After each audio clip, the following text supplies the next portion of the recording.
All right, thank you, everybody. First, I got to set the stage a little bit. So we're taking you back to about the mid-1980s. At the time, I worked for Commodore Business Machines. I don't know if you guys remember, like the VIC-20 and the Commodore 64 and so forth. Worked there like, gosh, 13 years. The other thing to know about this story is I was then and still am like the hugest Star Trek fan. So as fate would have it, back in the mid-80s, our spokesperson at the time was William Shatner. So at the time, I worked in our facility in King of Prussia, and as fate would have it, they were bringing William Shatner into a video studio about a mile or two away from where we worked at the time. And I was actually tapped to be technical support on the shoot, you know, to make sure the computers were working okay and everything. So, you know, obviously for me, this was like a huge, huge opportunity. So, you know, I proceeded over there, got everything set up, and, you know, we're waiting for, you know, the big celebrity to show up. So, time passed, and still there was no sign of him yet. So I figured, well, you know, I'll take this opportunity maybe to you know, take care of business and go to the men's room and get some things out of the way. So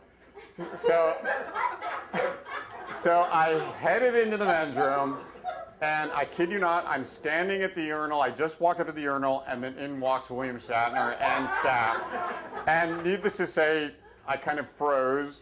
But at the same time, I'm thinking, well, what's the requisite time one has to stand at the urinal at least to kind of put on the good show?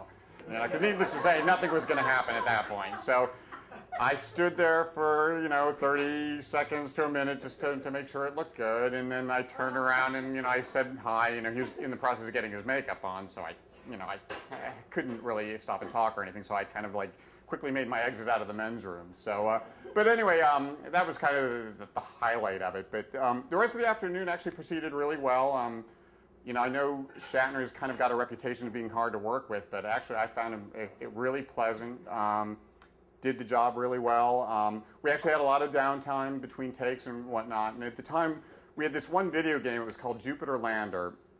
It had this little lander that you would navigate with thrusters to try to land it on the planet without crashing. So during the downtime, he played some of the games, including Jupiter Lander, and of course, crashed it every time. So you know, the joke we had to make was the captain of the Enterprise crashing the ship, and that was really about it. You know, we had a good shoot, we wrapped it up, and actually, if anyone's curious too, these videos that we took, they were kind of point-of-purchase videos, are still out there on the internet and readily available on YouTube. In fact, I have them on my iPad if anyone's curious to see one of them. But anyway, it was a blast, and you know, certainly a huge opportunity for me.